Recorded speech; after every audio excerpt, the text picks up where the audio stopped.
चौथी अवस्था आ गई। गुरुजी ने कहा चौथी अवस्था आई है? बोले हाँ। तो 4 बेटे होंगे। अच्छा हुआ चौथी अवस्था हुई, 2 अवस्था में रहते तो 2 ही बेटा होता।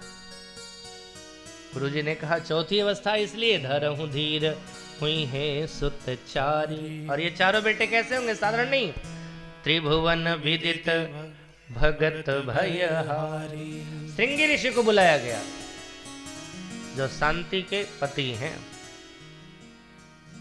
पुत्र कामिष्टि यज्ञ प्रारंभ हुआ मखौड़ा में, जहां से आज 84 कोस की परिक्रमा प्रारंभ होती है। वहां पर यज्ञ का आयोजन हुआ। भक्ति से संयुक्त होकर के महात्मा श्रृंगी ने आहुति दिया। फल ये हुआ कि प्रगटे अग्नि भगवान प्रकट हो गए। और प्रकट होकर के क्या किया? हाथ में पायस लिया, वशिष्ठ जी की ओर देखा और राजा से कहा यह हबी बाट देहु नृपजाई। राजा ने रानियों को बुलाया, आधा भाग कौशल्या को, जो शेष बचा उसके 2 भाग किए, पुनः 1 भाग कैकेयी को, फिर 2 भाग करके सुमित्रा को, दोनों के माध्यम से दिलवा दिया। महारानियों ने प्रसाद भक्षण किया। प्रसाद भक्षण करने के पश्चात परम लाभ की प्राप्ति हुई। जा दिन ते हरि गर्भ ही आए। धीरे धीरे समय बीत रहा है। मधुमास मैंने एक दिन निवेदन किया था, इस तिथि को छोड़ करके श्री तुलसीदास जी महाराज ने कभी किसी तिथि का उल्लेख नहीं किया। राम जी जंगल किस तिथि को गए वो नहीं बताया, विवाह भी हो रहा है वो तिथि क्या थी वो नहीं बताया, लेकिन इसका पूरा लग्न मुहूर्त सब कह दिया। नवमी तिथि मधुमास पुनीता, शुक्ल पक्ष अभिजित हरिप्रीता, मध्य दिवस अति शीत न घामा। दिन के ठीक 12 बजे भगवान का प्राकट्य हो रहा है। अच्छा एक बात वो बताता हूँ, ये ठाकुर जी 12 बजे क्यों आते? चाहे वो दिन के आवे चाहे रात को आवे। 11 बजे क्यों नहीं आते? 1 बजे क्यों नहीं आते? या 6 बजे क्यों नहीं आते? 6:30 बजे भी आते, 3:15 बजे आ जाते। ये ठीक 12 बजे आते हैं। क्यों? आपने घड़ी देखा होगा, देखते ही हो, सुई वाली घड़ी। अब तो डिजिटल घड़ियां हो गई है। सुई वाली घड़ी में 12 कब बजते हैं? जब तीनों घड़ी एक साथ आ जाती है। और कहाँ आती है? इधर ऊपर की ओर। इधर नहीं, इधर रहेगा तो 3:15, इधर होगा तो 2:45, इधर रहेगा तो 6:30। न इधर है न इधर है न इधर है, सीधे इधर है 12 बजे। हमारे जीवन में भी कई प्रकार की विचारधाराएं और उन समस्त विचारधाराओं की सुइयां हैं। ये सारी विचारधाराएं जब एक जगह एकत्र हो जाएगी, किधर? ऊपर की ओर। ऊपर यानी परमात्मा। जिस समय हमारे जीवन में सारी विचारधाराएं एक जगह परमात्मा के चरणों में चली जाएगी, उसी समय हमारे जीवन में 12 बज जाएंगे और उसी समय हमारे जीवन में प्रभु का प्राकट्य हो जाएगा।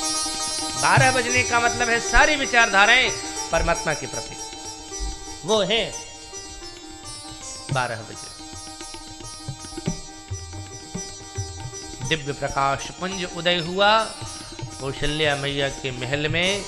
उस प्रकाश पुंज से एक आकृति निकली, मैया ने हाथ जोड़ लिया। भय प्रगट कृपाला दीन दयाला कौशल्या हितकारी, हर्षित महतारी मुनि मनहारी, अद्भुत रूप निहारी, लोचन अभिरामा तनु घन श्यामा, निज आयुध भुज चारी, भूषण बन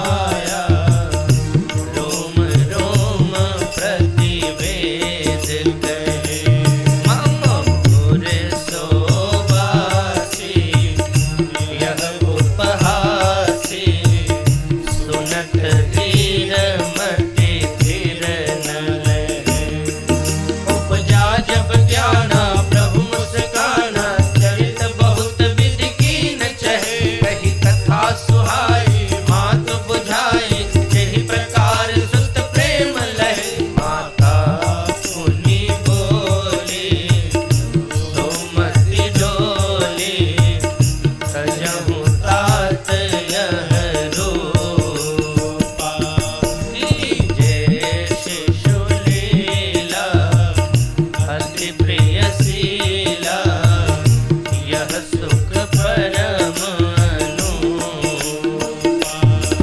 सुनि बचन सुजाना रोदन ठाना होई बालक सुर भूपा यह चरित जगावहि हरिपद पावहि तेन परहि भव भूपा हरि प्रगट कृपाला दीन दयाला। कौशल्या के उस दिव्य महल में प्रभु का प्राकट्य हुआ। बोलिए श्री राघवेंद्र सरकार की। अच्छा वो ठाकुर जी कैसे हैं? भूषण वनमाला नैन विशाला शोभा सिंधु खरारी, बड़े हैं, 15 वर्ष के ठाकुर जी हैं। मैया ने हाथ जोड़ लिया, स्तुति करने लगी। भगवान ने कहा आप स्तुति न करें क्योंकि मैं आपका पुत्र बन करके आया हूँ। कौशल्या जी बोली मैंने वरदान मांगा था बेटा बन करके आओ। भगवान बोले बेटा ही बन के आया हूँ। किसी से कहूंगी कि ये मेरा बेटा है तो सुनत धीर मति थिर न लहे। लोग यही कहेंगे 15 साल का बेटा होता है। मैंने मांगा था औरस पुत्र, दत्तक पुत्र नहीं, गोद लिया हुआ बेटा नहीं बनना है आपको। लोग यही कहेंगे अच्छा 15 साल के बेटे को गोद ले लिया।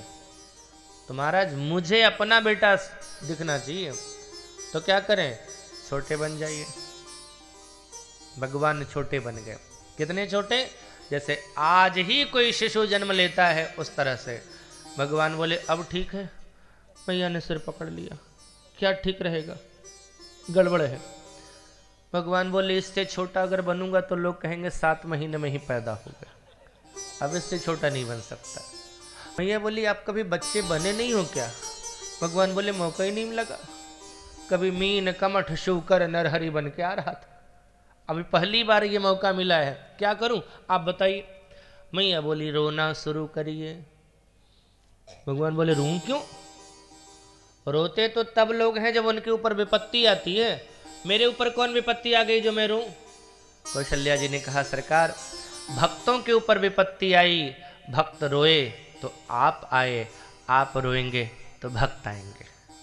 आप रोइए भक्त आ जाएंगे। तो सुनी बचन सुजाना। अब प्रभु ने क्या किया? रोदन ठाना। खूब जोर जोर से रोने लगे। मैया बोली इतना जोर से मत रो, थोड़ा कम ही जोर से रो।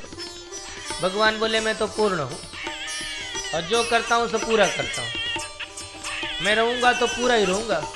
मैया बोली गला फट जाएगा, थोड़ा कम करो। लेकिन भगवान का रोना बंद नहीं हो रहा है।